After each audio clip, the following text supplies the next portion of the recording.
Anong mensahe ang kailangang marinig ng mga Pisces mula December 22 to 28, 2024? Pwedeng nangyayari na to o mangyayari pa lang.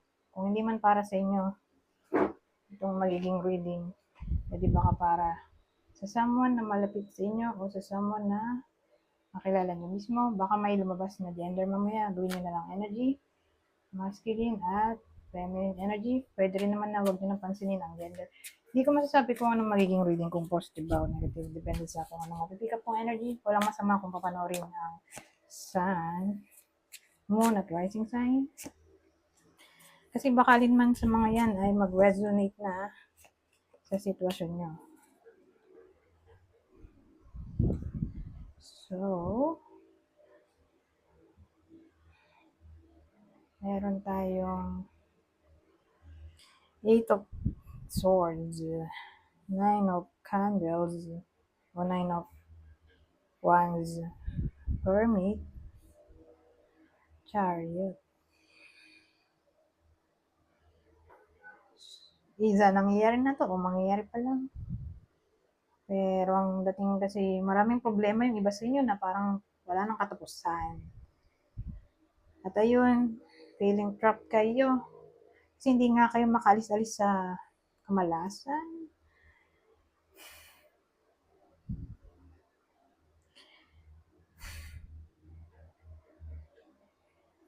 So dito, ang dating hahanapin nyo yung enlightenment at magwawagi kayo. O siguro magiging motivation nyo na lang to, itong hardship. Yun yung magiging wisdom nyo dito.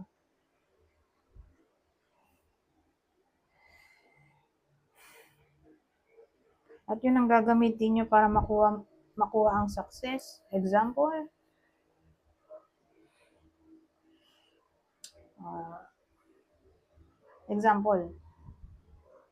dumaraan ng heartbreak yung iba sa inyo, lalo kung musician. So, ang gagawin niya, isusulat niya yung pain niya. Gagawa siya kanta. Tapos, hindi niya akalain na sa future, pagkakakitaan niya pala yun. Yung sinulat niyang kanta nung panahon na malungkot siya. Ganyan yung example.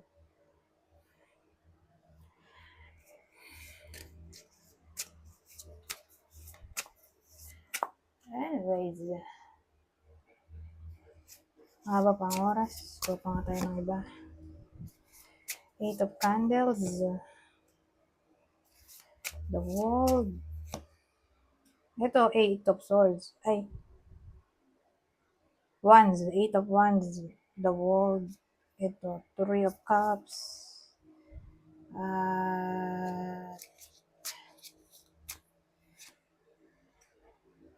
The Child. Oh, the Fool.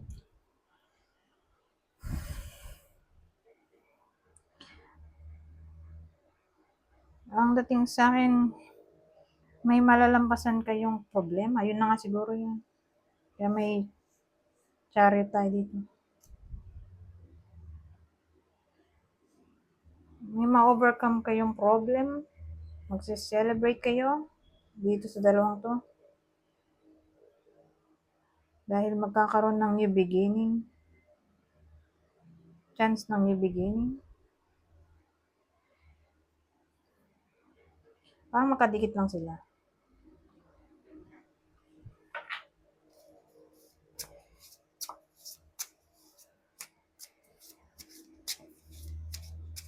So, ibig sabihin, kung dumaraan ng problema ang iba sa inyo, in general, malalampasan nyo rin yan, don't worry. Kung di kayo susuko, dahil may 9 of Wands tayo. Kung hindi kayo basta-basta susuko.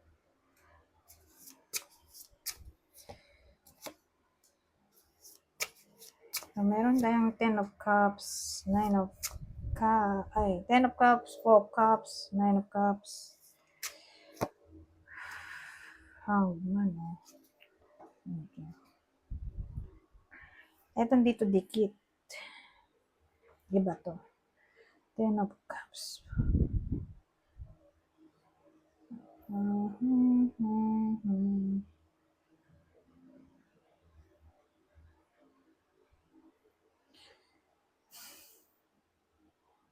So, para to sa mga pamilyado.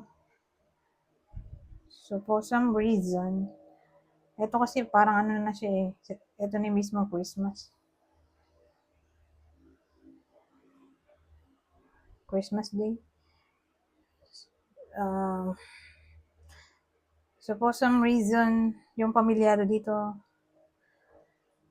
makaka-encounter sila ng problema. At ang problema ay hindi sila pwede magsama, magkita sa mismong Christmas Day.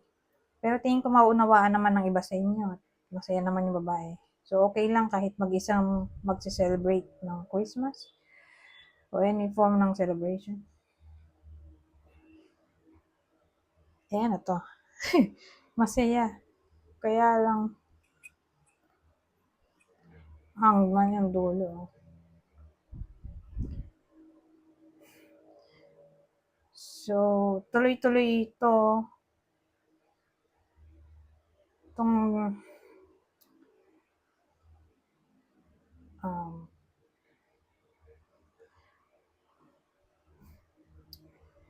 Itong separation. Hindi naman separation dahil hiwalay na sila. Kundi hindi lang sila pwede magsama. Siguro dahil long distance relationship o dahil sa trabaho. Eto kasi parang ang dating tuloy-tuloy pa rin hanggang next year na. Ganun pa rin ang situation, hindi pa rin magkasama.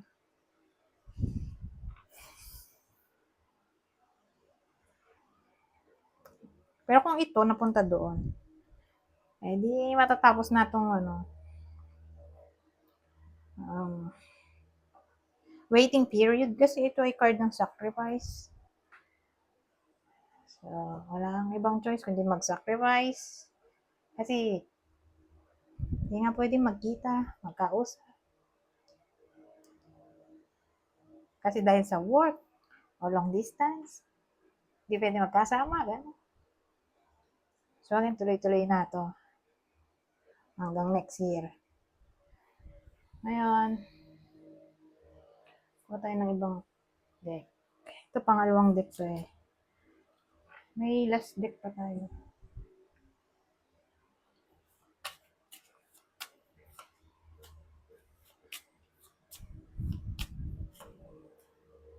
Oh. Well, may manghihingi ng sorry. Oh. Sa iba sa inyo. Regardless kung sino kayo dyan sa kwento, kung kayo ba yung babae o lalaki, pero may manghihingi ng sorry pero rejected. Hindi tatanggapin ng apology for some reason. Alamin natin. Anong nangyari? Bakit may someone na nag-ask ng forgiveness?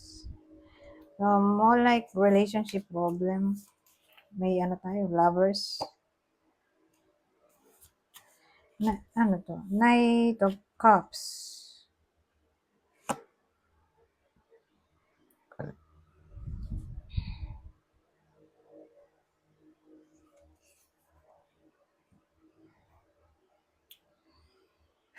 The Star.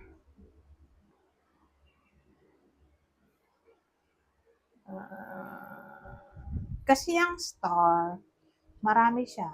Diba? Usually multiple. Hindi mo nga mabilang yan eh. Imposible mabilang ang star. Diba? So, nirepresent ng the star yung anything na multiple. Ito, lover. Knight of Cups, usually siya yung knight in shining armor. So, probably may other lover. Other option.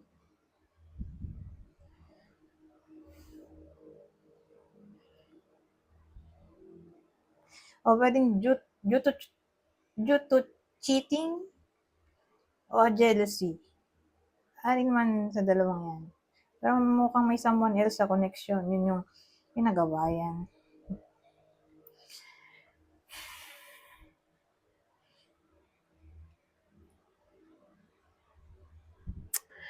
Ay, rejected, di ba? Hindi tatanggapin ng apology.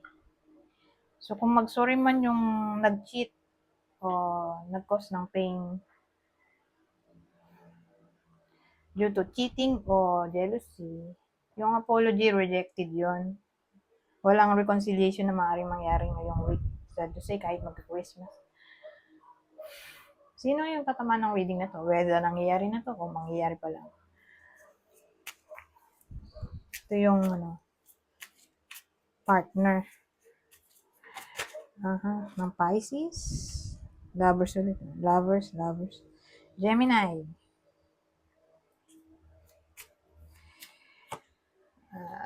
Aries. O Aquarius.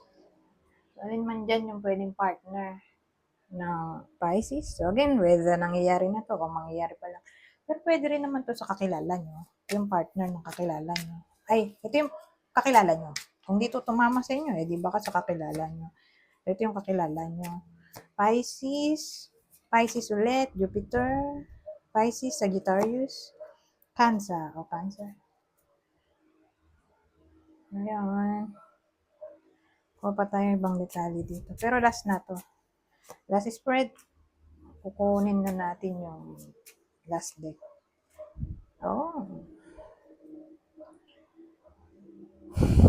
Dito may ongoing conflict. Kasi may mga sundalo. So, pag may sundalo, di ba, pansin nyo, pag may sundalo sa lugar, ibig sabihin may problema doon. May gulo. So, sila yung tagapagpatupad ng peace and order. So, ibig sabihin, ito yung card ng conflict. Ngayon, ano na itong isa?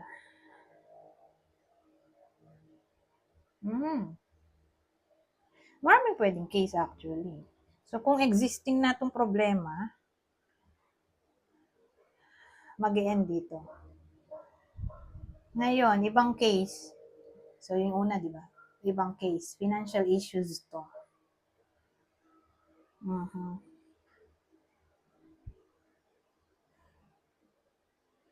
O, pangatlo, lack of understanding.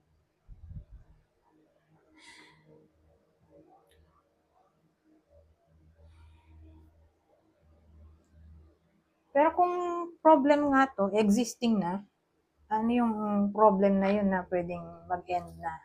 So, wait na to. Page of Swords. Gossip. Isa na lang. Tatagal ako dadamihan ko pa. Ayan lang naisip ko. Kasi alam ko Page of Swords na pwedeng may kinalaman din sa gossip.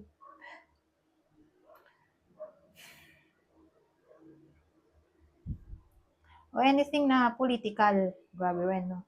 Sabagay, nangyayari pa rin yan, di ba? Sa panahon ngayon.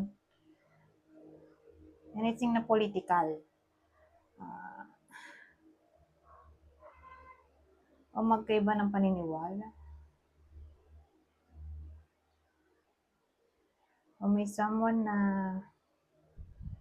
masyadong opinionated.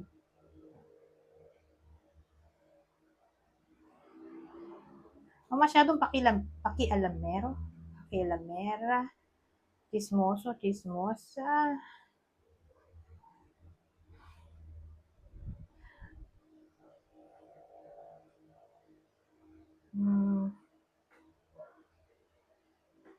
Yun lang naisip ko.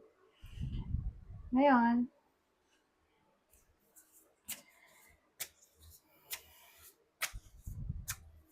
ang masasabi dito. Last deck na to. Basahin ko na lang. Dahil madali naman itong intindihin. Kunin nyo lang yung info na sa tingin nyo ay fit sa sitwasyon nyo.